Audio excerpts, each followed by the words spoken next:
বাবারে, আমার প্রচন্ড জল পিপাসা পেয়েছে, আমার একটু জল এনে দে রে। তখন বালক উঠে বলছে, বাবা আপনি যে জল চাইছেন, ঘরে তো একটু জল নেই, আপনি কিছু কাল একটু ধৈর্য ধরুন, আমি এক্ষুনি গিয়ে সরজু হতে জল এনে দেবো।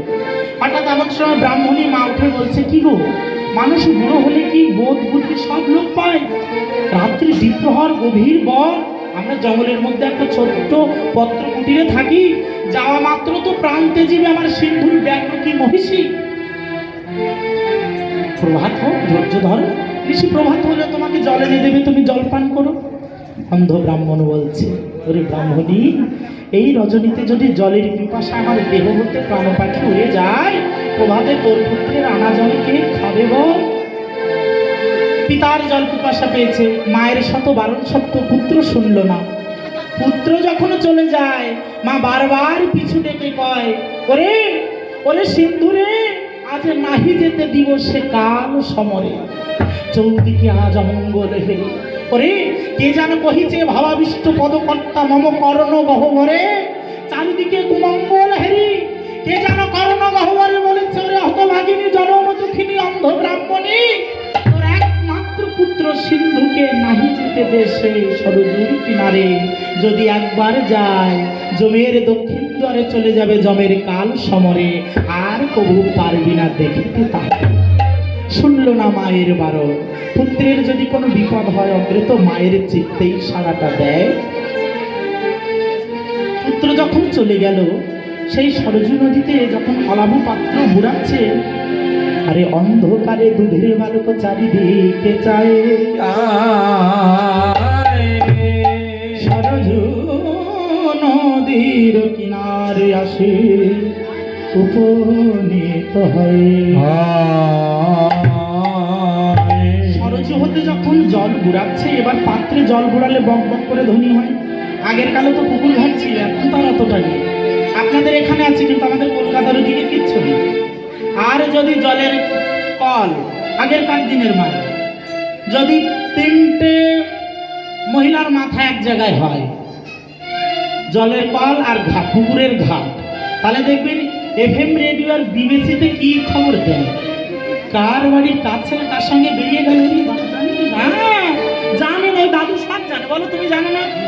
হ্যাঁ সত্যি গো, আমার বউর সঙ্গে তাই দাদুর লাগে না, মানে এরকম করে কে আজকে শোল মাছ ভেজেছে, কার বাড়ি তরকারিতে কতটা তেল দিল, ওই তা ভালো হলো, এ জানিস ওর মেয়েকে নতুন বিয়ে করেছে, বাবার বাড়িতে সোনা দানা তো কিছু দেয়নি, ওই প্যান্ট একটা ছাগলের গলায় গড়ির মতো একটা চেন দিয়েছে।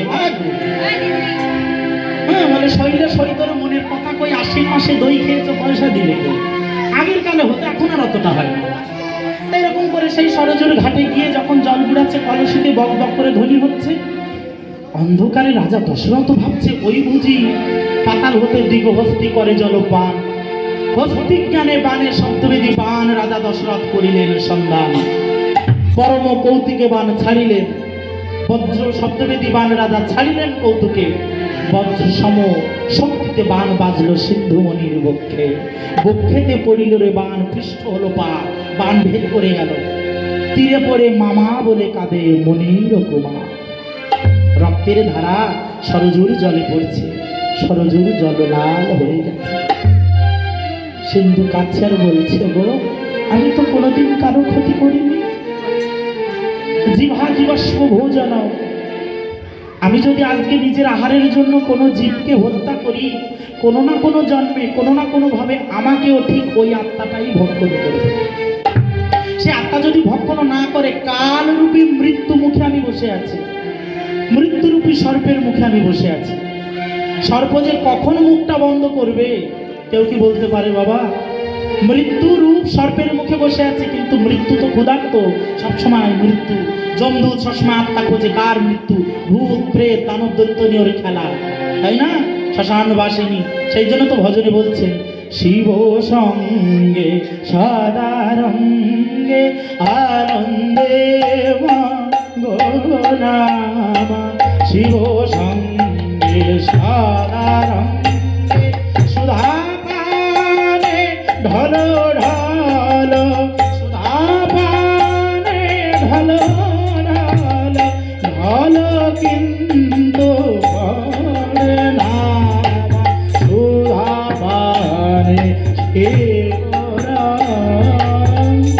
মৃত্যুমুখী সর্পের মুখে বসে আছি। কারো 10 বছরে মুখ বন্ধ করছে, কারো 20 বছরে, কারো 80 বছরে, কেউ অ্যাক্সিডেন্টে, কেউ প্যারালাইসিস হয়ে, কেউ স্ট্রোক হয়ে কোনো না কোনোভাবে মরছে। এবার আমি যে মৃত্যুমুখী সর্পের মুখে বসে আছি, ক্ষুধার্ত সর্প বা কতক্ষণ খাবার মুখে নিয়ে বসে থাকবে, তাই না?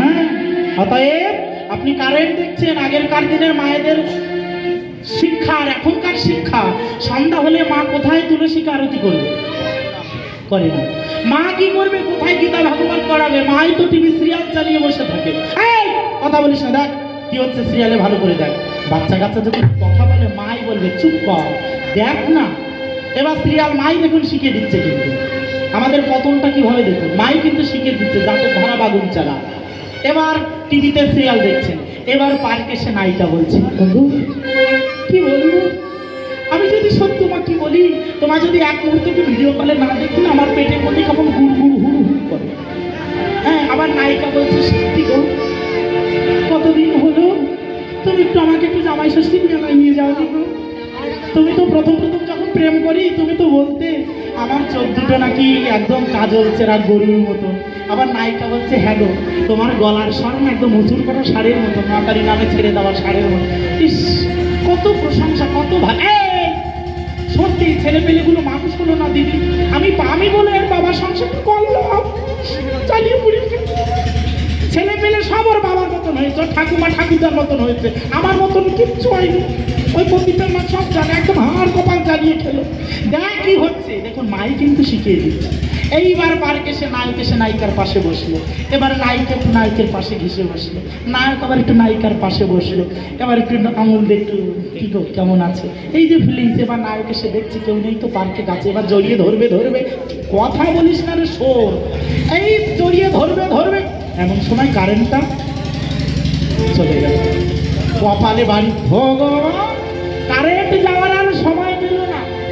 কিন্তু কারেন্ট যদি যায় কিছুক্ষণ পরে আসে, তাই কিন্তু ভাই এই দেহ টিভির কারেন্ট যদি একবার যায়, তার আসবে কি একটু ভেবে দেখতে হবে না? তাই সেই সিন্ধুমণি যখন কাঁদছে, হঠাৎ রাজা দশরথ এলেন। রাজা দশরথ এসে বলছে, ভালো এ কি করিল, অকলঙ্ক সূর্য বংশে কলঙ্ক রপিল, হায় মহারাজ অজের নন্দন আমি, এই কারণেই পিতা মম হস্তে ধরাই দিয়েছিল শব্দবেদী বাণ, বধিলাম নির্দোষ ব্রাহ্মণ বালকতনয়, না না না আর ধরিব না সরাসন, এই করিলাম নিক্ষেপ সরজুর জয়। কিন্তু অন্ধ 8ম বছরের বালক সিন্ধুর বুদ্ধি বড় স্থির, জয় রাম হরিবোল হরিবোল বলিতে প্রাণ হইল বাহির। মৃত সিন্ধুকে এক স্কন্ধে সিন্ধুকে নিয়ে আর এক স্কন্ধে জলের পাত্র নিয়ে অন্ধ ব্রাহ্মণের কাছে গেলেন। অন্ধ ব্রাহ্মণ দশরথ তখন ভয়ানক ভীর পদ ভরে ধরণী কম্পিত হচ্ছে। শুকনো পাতায় পায়ের পদধ্বনিতে মণি চমকে উঠছেন, এই বুঝি আমার সিন্ধু এলো। কিন্তু কেন বুকের মধ্যে বড় যন্ত্রণা হচ্ছে, যেন আমি কি একটা হারিয়ে ফেললাম, কেমন যেন অমঙ্গল, আমার অস্বস্তি হচ্ছে, কি হচ্ছে আমার। হঠাৎ এসে পায়ের শব্দ পেয়েছে। অন্ধ ব্রাহ্মণী দুজনেই অন্ধ, তারা তো জানে না যে সিন্ধু এসতে বটে, দেহ এসতে, প্রাণ আর আসেনি। হস্ত পেতেছে, কষগণ্ডুতে করে রাজা দশরথ জল দিলেন, জল পান করলেন। অন্ধ ব্রাহ্মণ বলছে, ভালো পুত্র রে, এই গভীর রজনীতে জল আনতে বলেছি বলে রাগ করে মগ্ন হয়ে আছিস, কথা বলছিস না, একবার বাবা বলে ডাক, আমার কোলে আয়, কথা দিলাম। কোনোদিন যদি জলের পিপাসায় মরেও যায়, তোর কাছে জল চাইব না, আমার কাছে একবার আয় আমার সোনা। তখন অন্ধ ব্রাহ্মণী কোলে, মায়ের কোলে বানে বৃদ্ধ সেই সিন্ধুর দেহটাকে শুয়ে দিয়েছে। অন্ধ ব্রাহ্মণী বলছে, ওগো তুমি কার সঙ্গে কথা বলছো, আমার সিন্ধু তো আমার কোলেই শুয়ে আছে, দেখো না। মা তো অন্ধ, জানে না, রক্তে সমগ্র অঙ্গ ভেজে আছে, কিন্তু মা যখন সন্তানের অঙ্গে হস্ত স্পর্শ করছে, রক্তকে মনে করছে অনেক দূর থেকে ক্লান্ত হয়ে এসছে, তো হয়তো ঘামে অঙ্গ সিক্ত হয়ে আছে। দেখো না গো, আমার পুত্র কত কষ্ট হয়েছে, ঘেমে সর্ব অঙ্গই ঘেমে আছে, কিন্তু কথা তো বলছে না। হঠাৎ রাজা বলছে, মণি আপনার সন্তান এসছে, দেহটা এসছে, প্রাণ আসেনি, আমাকে ক্ষমা করবেন। রাজা হয়ে প্রজাদের পালন করাই তো রাজার কর্তব্য। রাজা পালনের শেষ রক্ত বিন্দু অবধি প্রজা কল্যাণের জন্য বাধা থাকে। প্রজাদের করিতে সুখ করণ সুখ মনোরঞ্জন, রাজাও যদি প্রাণ করে বিসর্জন, এটাই তো রাজধর্ম। আর আমি প্রজা পালন না করেই নির্দোষ ব্রাহ্মণ তনয় বালক, দুগ্ধপুষ্য বালককে হত্যা করলাম।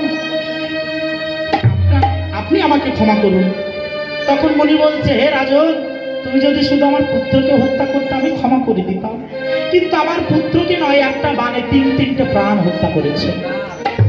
আমার পুত্রকে হত্যা করেছো, তার শোকে তো আমার স্ত্রী ওই দেখো মৃত্যুর কোলে ঢলে পড়লো।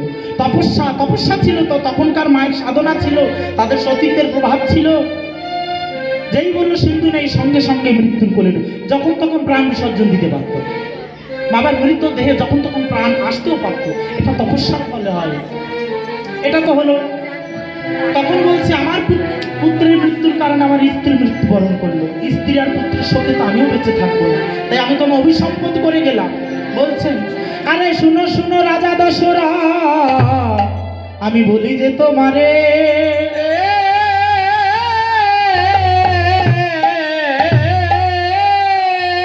আরে পুত্র শোকে অন্ধ অন্ধে আমরা যাব স্বর্গলোক।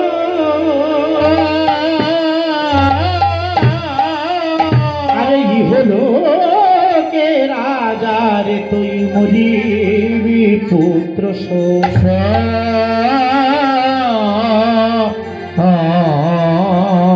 রাজা দশরথ অভিসম্পদ শুনে হেসে হেসে বলছে, মুনি এমন অভিসম্পদ করলেন, একে একে এত বিবাহ করলাম, একটা পুত্র সন্তানই হলো না। পুত্র হবে তবে তো মরবো, আপনার অভিশাপে আমার বর হয়েছে। তখন অন্ধমুনি বলেছিলেন, শোন শোন, একই বিষ্ণু চতুরংশে দশরথের ঘরে গো, দশরথের ঘরে এসে রাম লক্ষ্মণ ভরত শত্রুঘ্ন তারি নাম ধরে জ্যেষ্ঠ পুত্রের নাম রাখিবি রাম, রাজীব লোচন, রামকে হারা হয়ে না যাত অবশ্য মরণ। রাজা দশরথ বলছে, হে বিশ্বমিত্র মুনি, এই কারণেই তো রাম লক্ষ্মণকে আমি দিতে পারবো না। তখন মণি বলছেন, শোনো রাজা, রাম লক্ষ্মণকে দিলে যে তোমার মৃত্যু হবে সে আমি জানি, কিন্তু তার এখন অনেক দেরি। তুমি দুঃখ করো না, তাড়াতাড়ি তোমার রাম লক্ষ্মণকে সপ্তাহ দিবসের জন্য আমায় এনে দাও, আমি যজ্ঞ করবো আর সমস্ত রাক্ষসকুলকে ধ্বংস করবে, যারা যারা আসবে বিনাশ করবে। রাজা বলছে, পুত্র তো শুধু আমার একার নয়, তার সঙ্গে সঙ্গে দক্ষিণী রানীগণেরও তো বটে, আমি একবার রানীদের থেকে অনুমতি নিয়ে এসি। অন্তঃপুরে রানীদের যখন এ কথা বললো, সঙ্গে সঙ্গে কই উঠে বলছে, রাজা শোনো মহারাজ, রাম লক্ষ্মণ শুধু তোমার একার নয়, তার সঙ্গে আমাদের। তোমার যদি কোনো রাম লক্ষ্মণ ব্যক্তিগত থাকে তুমি তাদের দিতে পারো, আমাদের রাম লক্ষ্মণকে আমরা দেবো না। এমন সময় রানীগণ তো কাঁদছে। হঠাৎ বাড়ির নিকট মন্থরা শ্রবণ করতে পেরেছে। দেখবেন প্রত্যেকটা জেলার মধ্যে রাজনৈতিক দলের মধ্যে একটা একটা করে মন্থরা আছে, কিন্তু চিনতে পারছেন তো মন্থরাকে? হ্যাঁ, সাদা শাড়ি। হ্যাঁ, কারণ মন্থরা তো বিধবা হয়। সত্যি গো, ওই দেখেরা হাসে, আমার কথা বিশ্বাস করে না। মন্থরা গুলো বিধবা হয়, আর যে সে বিধবা না, হ্যাঁ, একদম খান শাড়ি পরবে এরকম করে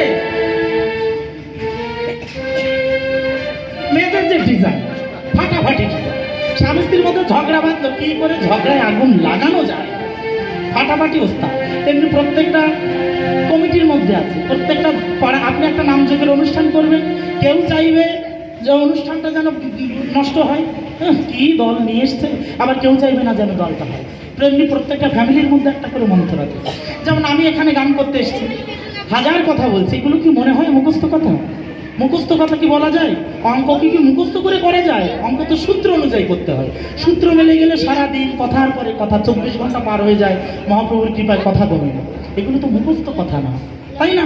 তেমনি এরকম করে দেখুন, আমি এত কথা বলছি, একটা কথা অবশ্যই ভুল হতে পারে। মানুষ তো ভুল তো হতেই পারে, মানুষ মাত্র। একটা কথা যদি ভুল হয়, এতগুলো যে কথা বললাম, তত্ত্ব বা ভজন জগতের কথা, হৃদয়ঙ্গমের কথা, চিত্তরূপ দর্পণের কথা, মার্জনের কথা, এগুলো হৃদয়ঙ্গম করলো না। একটা কথা, অভিজিৎ সব ভালো বললো, ও কথাটা ঠিক একটা ভালো লাগলো। বলে কেন? বলে হ্যাঁ, সব ভালো হলো, এটা বললো না কেন এরকম করে? এখন মা কালীকে তো আমরা বলছি, তাই না? চাই না মাগো রাজা হতে, রাজা হবার সার নেই গো মা। মাগো তোর চরণে এই ভিক্ষা মাগি। মায়ের কাছে ভিক্ষা চাইছে রামকৃষ্ণদেব, এই ভিক্ষা মাগি, রাজা হতে চাই না। কেন? বিষয়ের দূরে কৃষ্ণ জানিও নিশ্চয়, বিষয়ের মধ্যে কৃষ্ণ প্রেম নাহি হয়। সাক্ষাৎ মহাপ্রভু, ওনার অর্থকরী কম ছিল। লালা জগৎ শেঠ মাত্র একটা কথায় পাষাণের ঘুম ভেঙে গেল। বাবা বাবা, বেলা যে যায়, বাসনায় আগুন দেবে না। পাষাণেরও ঘুম ভেঙে গেল, অথচ আমার মতন পাপী পাষাণেরও ঘুম ভাঙল না। পাষাণে ভাঙ্গাল ঘুম তুমি সোনার ছোঁয়ায়, পাষাণে ভাঙ্গাল ঘুম কত জনমের কাঁদন, কত জনম, কত জনম ভবের কাছে বেঁধে দিয়ে মা পাক দিতেছ বিরত। ভবের গাছ 84 লক্ষ জনি, কত আম গাছ জাম গাছ হলাম, বৃক্ষকুল হতে উদ্ধার কবে পেলাম।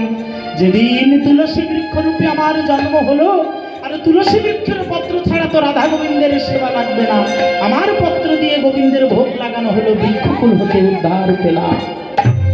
এখানেও শেষ নয়, কত কুকুর কত বিড়াল হলাম, বাঘ হলাম, সিংহ হলাম, মৃত পশুর পচা গলা মাংস ছিঁড়ে ছিঁড়ে ভক্ষণ করলাম, কিন্তু পশুজনী হতে উদ্ধার কবে পেলাম জানো? যেদিন গোমাতা রূপে আমার জন্ম হলো। গোমাতা মানে গরু। আর ভগবানের সেবায় তো দধিদুগ্ধ ননি ছাড়া ওনার বড় প্রিয়। আমারই দধিদুগ্ধ ছানা দিয়ে যেদিন সেবা লাগানো হলো, পশুজনী হতে উদ্ধার পেলাম। সেই জন্য গোমাতা আবার উঁচু করা সার হয়ে জন্ম নিলে হবে না বাবা। হ্যাঁ, পশুকুলি গেল, এবার হচ্ছে পক্ষীকুল। কত টিয়া হলাম, খেচার হলাম, বাজ শকুন হলাম, ছিঁড়ে ছিঁড়ে পশুর মাংস ভক্ষণ। বাঘ শকুন কি করে? পচা মাংস ঈগল ভক্ষণ করে। কিন্তু পক্ষীকুল হতে কবে উদ্ধার পেলাম? আমি যেদিন ব্রজের বুকে বুকে ময়ূর হলাম, যেদিন ব্রজের বুকে ময়ূর হলাম, আমারই ময়ূরের পালক দিয়ে শ্রী রাধা গোবিন্দের চূড়া সুসজ্জিত করা হলো। আচ্ছা, গোবিন্দের চূড়ায় কি আছে? ময়ূর পাখা। ও তার চিহ্ন মাথায় ময়ূর পাখা, মাথায় ময়ূর পাখা, শ্রী রাধা নামের চাপায় আঁকা চিহ্ন মাথায় ময়ূর পাখা। রাধা নামে ময়ূর পাখা, চিহ্ন ময়ূর পাখা। সেদিন পক্ষীকুল হতে উদ্ধার পেলাম। এখানেও শেষ নয়, জলকুল। কত মাছ হলাম, কাঁকড়া হলাম, ওই যে জলে যোগ, ওই যোগটা হলাম, শামুক হলাম, কিন্তু পশুকুল হতেই উদ্ধার পেলাম, জলকুল হতে উদ্ধার পেলাম কবে জানো? যেদিন শঙ্খরূপে আমার জন্ম হলো। ভাবতে হবে, এমনি ভাবে।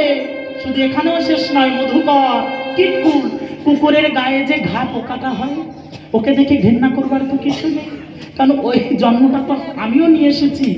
হয়তো কোনো না কোনো জন্মে আজকে বিষ্ঠার যে পোকাটাকে আমি ঘৃণা করছি, কিংবা গোবরের পোকাটাকে ছেঁচা একটা চেলা, এই এটা শুয়োপোকা উঠছি ফেলে দিচ্ছি, ঝাঁট দিয়ে মারছি, একটা যে মশাটাকে মারছি, হয়তো কোনো না কোনো জন্মে আমার জন্মদাত্রী মা ছিল, আমার নিজের সন্তান ছিল, আমার পিতা ছিল। তাহলে এতগুলো এই যে ভবের গাছে বেঁধে দিয়ে মা পাক দিতেছ বিরত, মা আমায় ঘুরাবে কত? এত সহজ, কত কৃপাক্রমে ধন্য কলিযুগ গোড়ায় অবতার। এত কৃপার পরে কলিযুগে আমাদের জন্ম হলো, আর আমরা হেলায় হেলায় জীবন কাটিয়ে দিলাম, হলো কি না? তাহলে এই যে রামচন্দ্র মুনিগণ এমনিভাবে যখন কাটছে, তেমনি মন্থরা এসছে, তেমনি সব পাড়া একটা করে মন্থরা থাকে।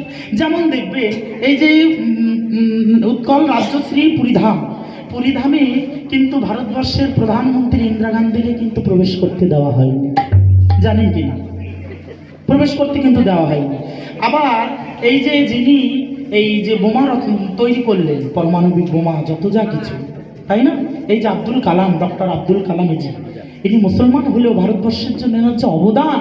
ইনি আছেন বলে আজকে সমগ্র ভারতবর্ষে পরমাণু শক্তিতে শক্তিধর, আপন গর্ভে গর্বিয়ান, আপন সাজে মেরুদণ্ড মাথা উঁচু করে সমগ্র বিশ্বের কাছে ভারতবর্ষ অখণ্ড রূপে নিজের অস্তিত্ব প্রকাশ করে। একমাত্র এনার কারণে, একমাত্র এনার অবদান। কিন্তু এনাকে কিন্তু প্রবেশ করতে দেওয়া হয়নি, না ইনি প্রবেশ করেননি। কারণ ঔরঙ্গজেবের আমলে বাবরকে এমনভাবে ভারতের ইতিহাসে দেখানো হয়েছে যে খুব সুন্দর। তাজমহল শাহজাহানকে দেখানো হয়েছে প্রেমের পুরুষ রূপে, কিন্তু কি পরিমাণ বৃন্দাবনের প্রত্যেকটা মঠ মন্দির, কাশী, আমাদের পুরীধাম, তারপরে বাংলার প্রত্যেকটা ঔরঙ্গজেব যেভাবে ধ্বংসযজ্ঞ চালিয়েছে হিন্দুর উপরে, এই অত্যাচারের কথা কিন্তু ইতিহাস থেকে কংগ্রেস বিরুদ্ধ করে দিয়েছে, তাই না? তেমনি কিন্তু আব্দুল কালামকে কিন্তু ঢুকতে দেওয়া হয়নি, না তিনি দয়ে যায়নি। আর একজনকে কিন্তু ঢুকতে দেওয়া হয়নি, তা আমি বলবো না, তো আপনারা সবাই জানেন। যাই হোক, এই সেই মন্থর এবার কি করছে, মাথার কাঁটা কাপড় দিয়ে এখন আস্তে আস্তে হাঁটছে। হ্যাঁ, হাঁটছে, এবার লাঠি হাতে নিয়ে কিভাবে হাঁটছে, আরে হাঁটিতে না পারে বুড়ি জষ্টি করি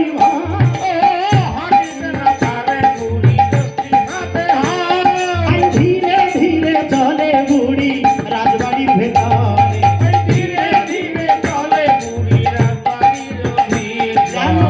হেলে দুলে পড়ে যায়, কে বাজায়, হেলে দুলে পড়ে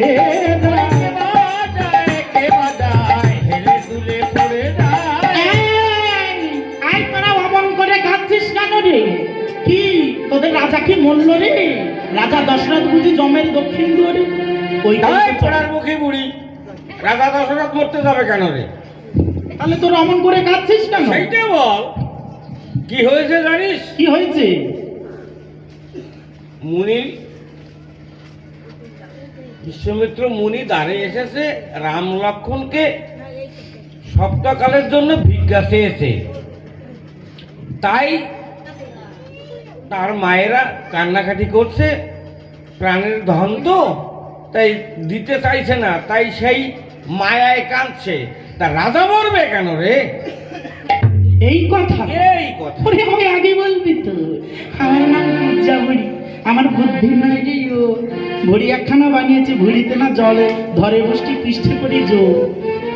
আরে আমি থাকতে কোনো অসুবিধা নেই। তাই তাই হ্যাঁ রে, তাহলে একটা যুক্তি পরামর্শ তুই দিয়ে দে, কিভাবে আমাদের রাম লক্ষ্মণকে না দিয়ে পারা যায়। তাহলে একটা কাজ করো, যদি আমি পারি আমার হাতের জ্যোষ্ঠিখানায় বেতের জ্যোষ্ঠিটা সোনা দিয়ে মুড়িয়ে দিবি, দিবি তো? হ্যাঁ, তাহলে একটা কাজ মুড়ে দেবো। ওই বিশ্বমিত্র মুনি রাম লক্ষ্মণ ভরত শত্রুঘ্ন চারি ভাইয়ের তো একজনকেও চেনে না, চেনে তো না, কাউকে তো দেখেনি। তাহলে ভরতকে রাম সাজিয়ে আর শত্রুঘ্নকে লক্ষ্মণ করে ছাতা পাঠিয়ে দিত, বিদায় চলে যায়, আমার তাড়াতাড়ি সোনা দিয়ে লাগবে। বলে বা এত সহজে বুদ্ধি। তা রাজা তো মিথ্যা বলবে না, উনি যদি জিজ্ঞেস করে এটা রাম কি না, তখন বলছে মিথ্যা বলবে কেন? ওই রাজাকে বলতে বলবি, ভরতকে দেখিয়ে বলবি এটা আমার রাম, ওই এটা আমার জ্যেষ্ঠ পুত্র, এটা আমার কনিষ্ঠ পুত্র। আর ভরত তো আসলে শত্রুঘ্নের থেকে বড়, জ্যেষ্ঠ, আর শত্রুঘ্ন তো কনিষ্ঠ।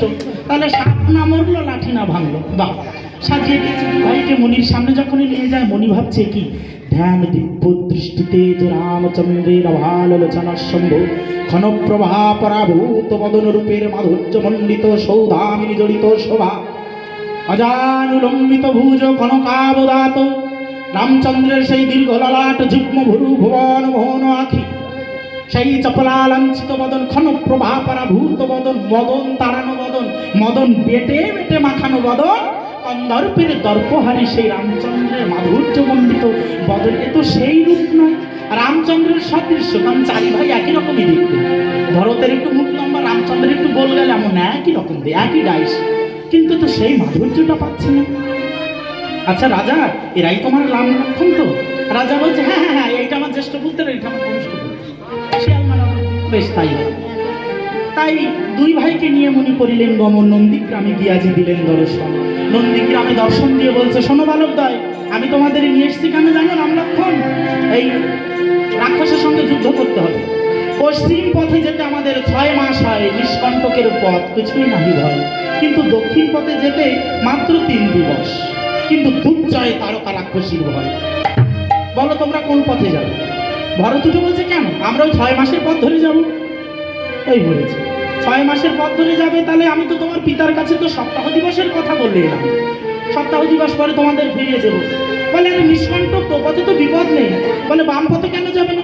বাম পথে গেলে তারকার সঙ্গে যুদ্ধ করতে হবে। এই বিশাল তারকার সঙ্গে যুদ্ধ, বলে তোমরা তারকাকে বধ করতে পারো? বলে ও মা, সে আমাদের কোন ক্ষতি করেছে যে তাকে মারতে যাবো? বলে এই নাকি তোমরা রাম লক্ষণ? দাঁড়াও বালো, এই মুহূর্তে আমি স্বপ্নে দেখি, মানে ধ্যান যোগে দেখছে, দেখেই বলছে রাজা ছলনা করেছে। রে বালো, এত বড় স্পর্ধা আমি বিশ্বামিত্র মানে আমার সঙ্গে ছলনা? এই মুহূর্তে আমার কমণ্ডলুর জলের আঘাতে মন্ত্রপুত অভিসম্পদিত করে তোদের ভস্মীভূত করব।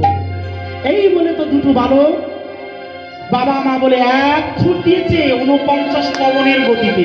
সে বুড়ো বিশ্বামিত্র দৌড়ে পাচ্ছে না, ধুতির কোচা খুলে গেছে। একবারে ছুটে গিয়ে রাজা দশরথের কাছে গিয়ে বলছে পিতা রক্ষা করুন, ওই যে বিশ্বামিত্র আসছে। বলে না চাচা, আপন পরাণ বাঁচা, মান সম্মান নিয়ে বাঁশবাগানে ঢুকে পড়ি। রাজা বাবা তুমি যা করো, সোজা অন্তপুরে মায়ের ঘরে গিয়ে ঢুকে বসে আছে। মুনি তো কিছুক্ষণ পরে এসেছে, প্রজ্বলিত করে রাজা দশরথ সঙ্গে সঙ্গে, কারণ ব্রাহ্মণ পদে গঙ্গা বাড়ি দিলে অগ্নি নিভাবিত হয়, যেমন দুধের মধ্যে ঠান্ডা জল দিলে উত্তরানো দুধ জল দিলেই নিভাবিত হয়, হ্যাঁ, তেমনি সংসারে একটু অশান্তি হলে একটু কিরিচ বাজিয়ে দেবে, তাহলে বেশি জ্বলবে।